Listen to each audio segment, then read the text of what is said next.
Ever wake up and it's like, bam, your big toe is just throbbing. Yeah. Or maybe it's your ankle that's decided to go haywire out of nowhere. It's like your body's playing a prank on you, right? Totally.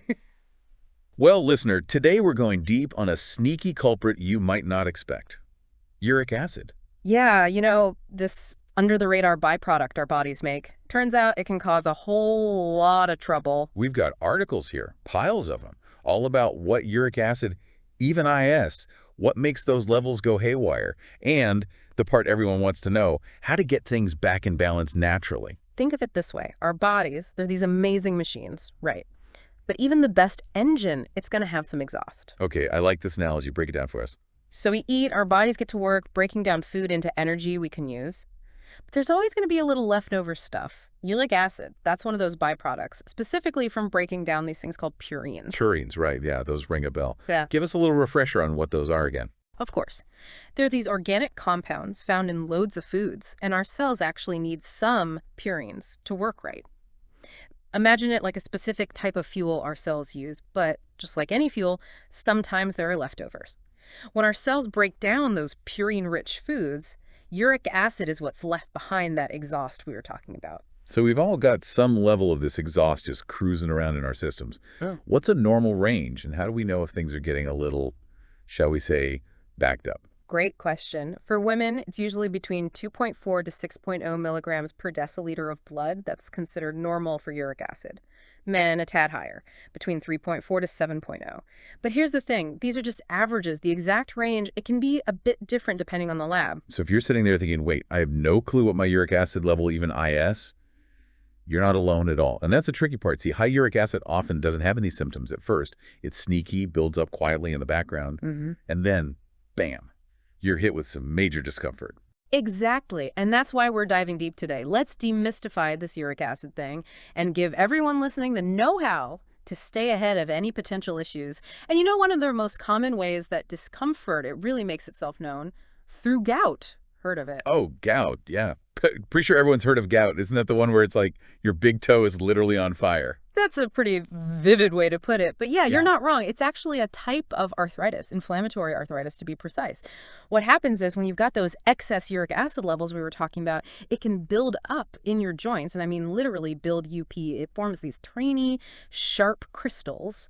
And those crystals, they trigger this whole big inflammatory response. So you get the pain, obviously, but also swelling, redness, even heat around the joint. Okay, ouch. That sounds not just uncomfortable, but like really painful. So is it just your big toe that's prone to this whole crystal invasion thing? Sadly, no. I mean, the big toe, it's often the first place people notice it. But gout can actually happen in any joint. Ankles, knees, wrists, fingers, even your elbows. And here's the thing, it's not always a one-and-done kind of deal. For some people, gout becomes a chronic condition with these recurring attacks, especially if those uric acid levels don't get back to a healthy range. All right, yeah, I'm definitely starting to understand why we're doing a whole deep dive on this. So solutions, right. We've established uric acid comes from breaking down purines, and we know certain foods has more purines than others. Is it really as simple as avoid those foods? Case closed. Well, thankfully, it's a little more nuanced than that. Yes, some foods are definitely higher in purines, but it's not about banning entire food groups or anything that drastic. It's really more about making informed choices, being aware of portion sizes, and finding what works best for you. Okay, good. That's reassuring. So where do we even start with that? What are we talking about dietary do's and don'ts when it comes to keeping those uric acid levels in check? Let's start with the good stuff, because there's a lot of it. Fruits and veggies. Those should be your best friends. They're naturally lower in purines, plus they're packed with all those good things. Vitamins, minerals, antioxidants, you name it. All that stuff supports overall health, which is never a bad thing. Yeah, that tracks with the general advice we always hear, right? Eat your fruits and veggies. But is it all fruits and veggies created equal in this case? Because I know one of our articles mentioned being a little cautious with certain veggies like spinach, asparagus, that sort of thing. Right, you are. It's not exactly one size fits all. Most veggies, you're good to go. But some, like the ones you mentioned, spinach, asparagus, even cauliflower and mushrooms, they've got slightly higher purines than others. But here's the thing, they're still packed with other nutrients. So it's not about avoiding them entirely, just being mindful of portions and balancing them out with other low purine options. So it's all about that balance, variety, got it. What about on the fruit side? Anything we should be extra excited about there? Oh, absolutely. Berries, my friend. Berries are where it's at. And cherries in particular. Consider them your new BFFs. Not only are they delicious, they're full of antioxidants. A and D have actually been linked to lower uric acid levels. Some studies even suggest cherries could help reduce inflammation and prevent those painful gout flare-ups we talked about. Well, it's officially cherry season now for me. So any other all-star players on this uric acid-friendly team we're building? For sure. Low-fat dairy, so think yogurt, milk, that sort of thing. Great source of protein and calcium, and they don't add to your purine load. And honestly, don't underestimate the power of good old H2O. Staying well hydrated is crucial for flushing out excess uric acid and keeping things moving along smoothly. All right, so we've got our fruits and veggies, some low-fat dairy, plenty of water.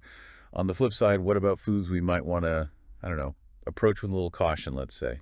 Well, remember those purines we talked about? They tend to be more concentrated in certain animal products. Red meat's a big one. Organ meats, too, like liver and kidney, and some types of seafood, things like shellfish and anchovies. Again, not about never enjoying these foods, but maybe it's not an everyday thing.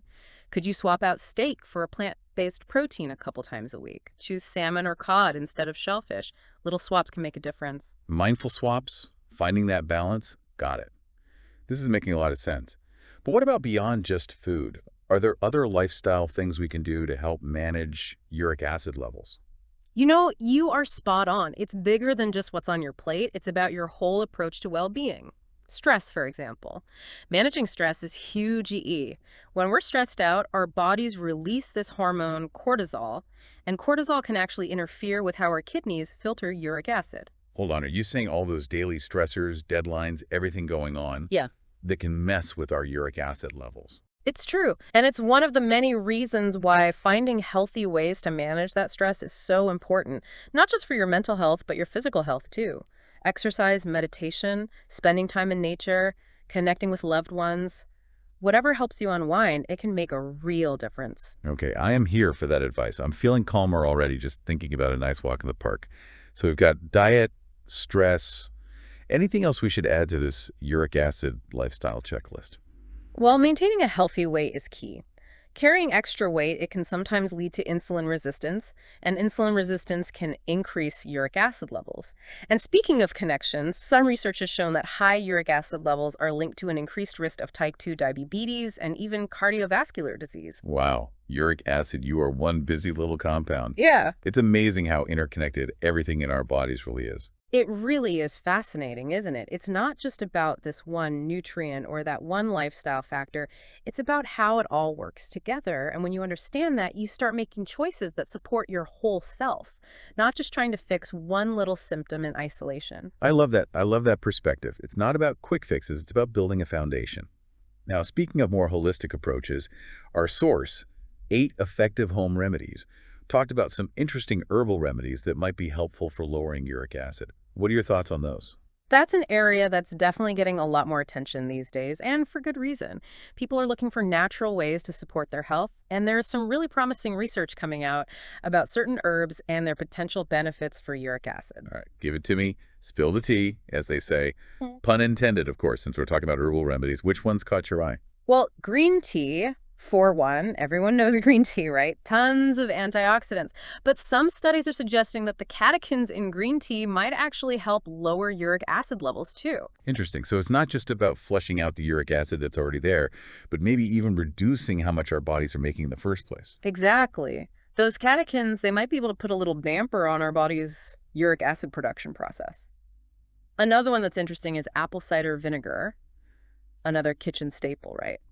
The thought is that the acetic acid in ACV could help to alkalize the body, making it a less hospitable environment for those uric acid crystals to form. So it's about shifting the body's pH, making it less acidic. I've heard that's beneficial for a bunch of different reasons. For sure. Now, we still need more research on both green tea and apple cider vinegar, specifically when it comes to uric acid. But the initial findings, they're definitely promising. It never ceases to amaze me how much we still have to learn about the power of nature. These age-old remedies backed up by modern science. Any other herbal helpers from that 8 Effective Home Remedies source stand out to you? You know, I was really intrigued by the mention of devil's claw. Have you heard of that one? Devil's claw. Can't say that I have. What is that? How does it work? So it's a plant native to southern Africa, and it's been used traditionally for inflammation. Okay, so kind of anti-inflammatory properties. Got it. Right. And the thinking is that these compounds in devil's claw, called harpagosides, they might actually be able to reduce the pain and swelling that comes with gout. There have even been studies that show devil's claw extract could be as effective as some conventional medications for gout pain. Wow, that's pretty impressive.